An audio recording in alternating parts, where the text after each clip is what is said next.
So here we go again. Now, I wondered how long it would be until somebody pulled out the race card. Yesterday, I was hearing suggestions that the reason people are targeting Rishi Sunak, billionaire Rishi Sunak, and his wife, is because people are being racist. A suggestion that if they were from America or Canada or somewhere where the people were white, we would behave differently.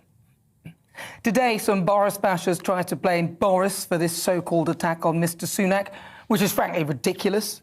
Others saying this is all coming from the Labour Party. Rishi himself suggesting that this is some sort of smear campaign. Look, it's simple. In my eyes, Rishi Sunak is the architect of what I believe to be the worst budget I think I have ever had the misfortune to hear from a Conservative Chancellor in my lifetime, and I'm old. So, Rishi, let me tell it to you straight in a letter. Dear Rishi, your spring statements seem to only benefit those who can afford heat pumps and solar panels.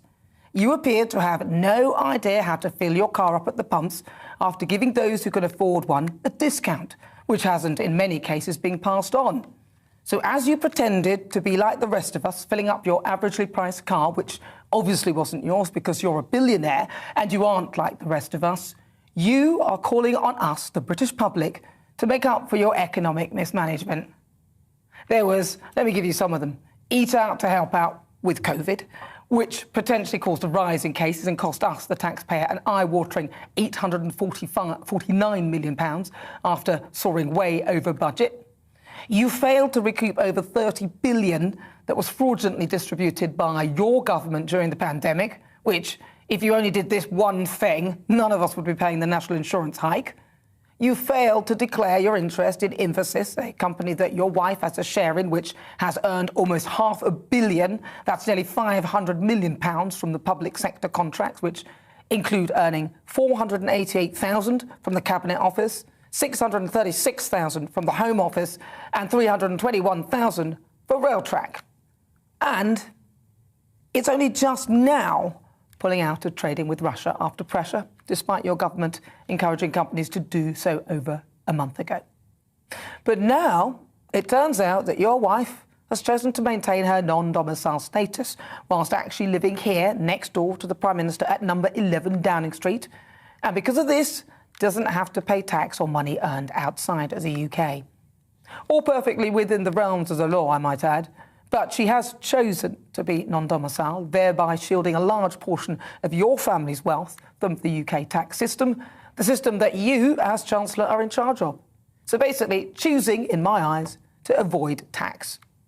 Let me cast your mind back to Jimmy Carr and people like Gary Barlow. They were castigated for using perfectly legal loopholes to avoid paying tax. This government tried to recoup money from those people and companies who they believed were not adhering to the spirit of the law. So they weren't actually breaking the law, but they were legally swerving paying tax, a bit like your wife. This government tried to pursue them to do the right thing. Would you say they were also smeared?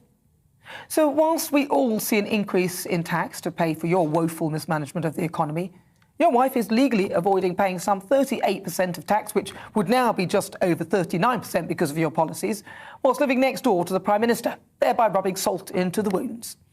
You are making the decisions that impact the rest of us, whilst your family are insulated from the effect of your very own policies. Can you see how that looks? Dishi Rishi, you've lost your appeal. You can dish it out, but it doesn't appear that you can take it. That's why the British public are rightfully furious. Yours sincerely, Nana Akua.